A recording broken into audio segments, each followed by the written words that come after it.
Hybrids and bonding. Today we're just going to quickly go over what a hybrid is, more specifically looking at some images with it, and then also about sigma and pi bonds and what the differences are between those. All right, so our first example is a CH4, which is methane. And what we know about CH4 is that it is a tetrahedral and that it has a bond of 109.5 bond angle. But the question is that these electrons that are making these four different bonds are coming from an s and three p orbitals. And an s orbital is a sphere, while a p orbital is a dumbbell that is either on the x, the y, or the z axis. So, if they are all different shapes and configurations, why is each angle exactly the same in 3 dimensions?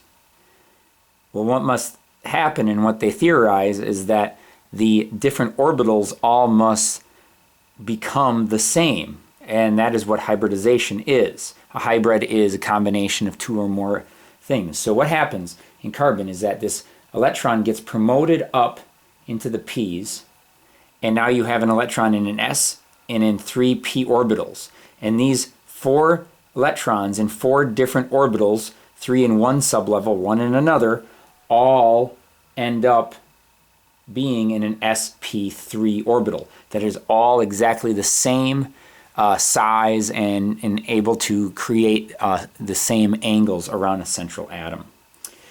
That is also similar with NH3, where you also have 3 p's and an s. The difference is that you have an extra electron that is making a lone pair, but it's still making all the exact same shapes. So this is showing the s and the 3 p's, and then this is all sp3s, and notice they're all the same, just facing in 4 separate directions.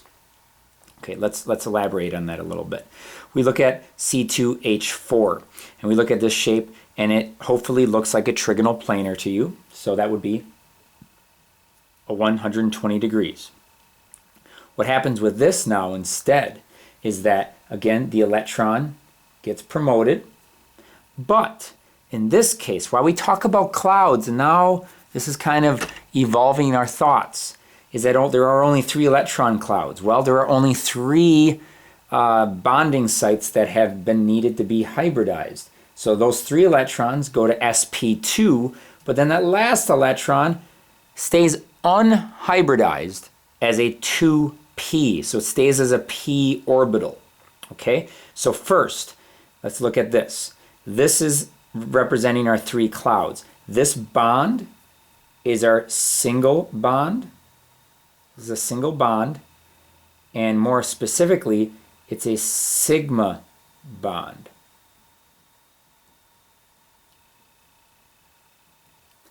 Right? It overlaps. It's strong. Sigma, single, strong. And it's overlapping that. Now here's the thing that we are learning this year that is very different from first year chem, is that see how it takes up all this space in between the 2 atoms? There's nothing else that can overlap and be that kind of a strong bond that exists between the 2 carbon atoms. So this unhybridized p orbital, as we move over here, is what makes that second bond of the double bond. And we call that a pi bond. And the pi bonds are p orbitals, which can be on an x, a y, or a z. And what they do is they basically rise up and above. They rise up and above, and below the sigma bond. So there's my sigma bond. Here is my pi bond, and here's my sigma bond. And notice that I've drawn 2 lines. It looks like there's 2 pi bonds, but there's really only one. It goes above and below because the orbital has a dumbbell shape where the electron can be above or below. And because of that, I'm making a sigma and a pi, which makes a double bond. Let's look at a couple other ones here. If you look at CO2, on the C atom, hopefully we all agree it's a 180 degrees. On the O atoms, because you have 1, 2, 3 bonds, electron clouds, you have 120 degrees for all of them. So here's the difference between them. And I only really am more concerned with the carbon atom, mostly right here. Again, the carbon atom promotes all of its electrons to be unbonded, so they're preparing to be, unpaired, so they're preparing to bond with another atom. And now in this case, only 2 of the electrons are involved in bonding because there are only 2 electron clouds, 1, 2, surrounding the center atom. So those 2 are going to be hybridized and these 2 are not. That's why we would say sp. So again, let's move across. We're not going to look down here yet. This is my this is my C atom, this is my O atom, and the O would have an sp2 because we said there was 3 clouds. So that's the orientation and thus making a trigonal planar. So that would be an sp2. And then because there's only 2 clouds here, there is an sp and then another sp2. So then this would be considered our sigma bond. So here's the big trick with this one. Because you have 2 p orbitals. P orbitals, again, can be on the x, the y, or the z. Once you have one on one axis,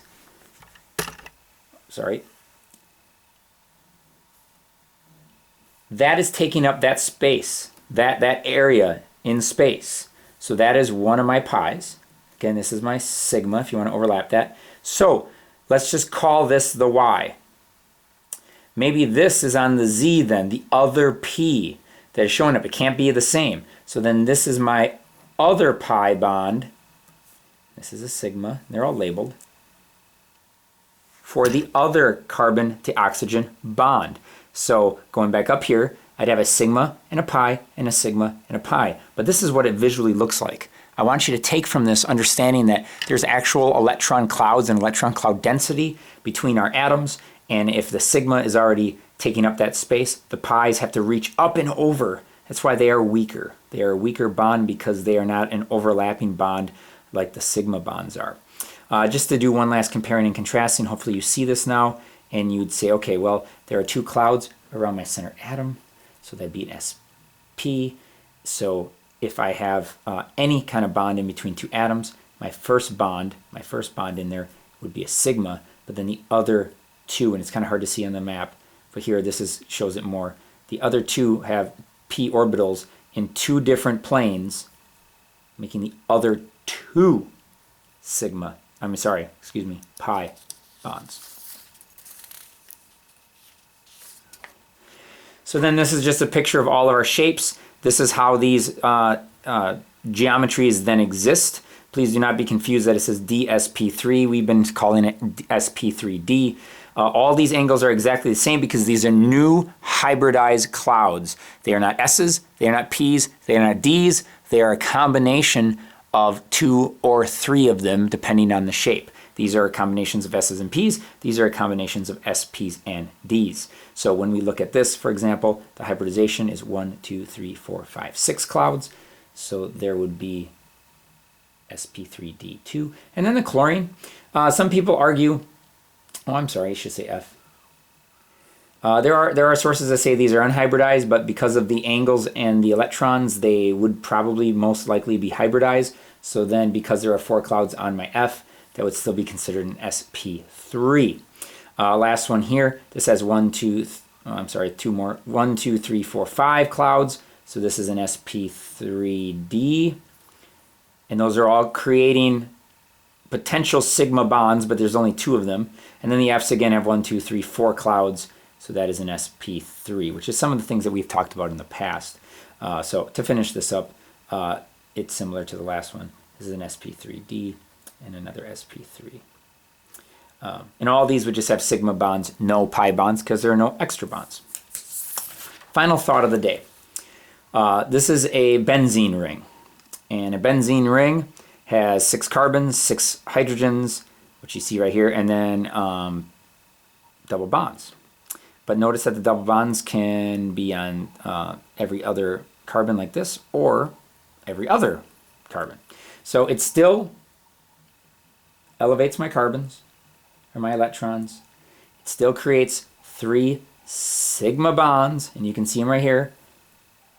1, 2, 3. So there's 3 in between each. So when you're drawing those out, it'd be like 1, 2, 3 clouds. So 3 clouds still would equal an sp2.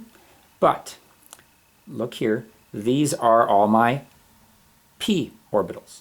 And my p orbitals can make my double bond. So maybe it would bond here, here, and here, or it would be the other ways, every other one. These are called delocalized electrons. So notice how you can have a resonance structure. What truly happens if you are delocalized, you are not bound in one position. So the electrons are able to kind of literally float around in this ring. And that is what is called a delocalized electron, where the electrons are able to kind of create these double bonds. So they really have a character of 1.5 bonds all the time. So this is the same kind of an idea here. You have a triple bond traveling to 3 different positions. Once again, this is becoming a little repetitive here. Why do I do this? These 3 deal with sigma bonds, so then this last one would be dealing with the potential to make a pi bond through p orbitals. So again, notice this, maybe the double bond is on this one this time. Maybe it would be on these 2, maybe it would be on these 2. Well, it's actually delocalized and they float around. So your responsibility really is to just have a better understanding of p orbitals making pi bonds. What a sigma bond is. A sigma bond is our hybrids. That is what we've been learning in the past. So our hybrids are our sigma bonds, and it just gives you a better in-depth idea of all of it together. So that is where we are heading.